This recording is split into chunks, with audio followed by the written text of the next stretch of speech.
Hello guys, in this video I'm going to show you how to check favorites on the ReadEra application.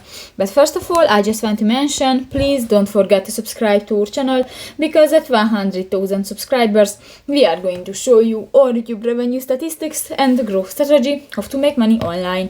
So let's jump into it. First of all, open the application on your device. So that's the home screen and you can find different buttons. You just click to the three line at the upper left corner of the home screen and scroll down to the favorites option under the books and documents. Tap that, and if you have any books or documents that you added to the favorites, will be here. But new, I don't have any.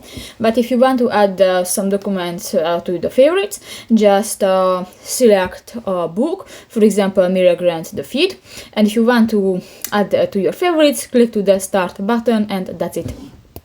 You can check your favorites. So that's pretty much it for this video, guys. See you in the next one. Bye bye.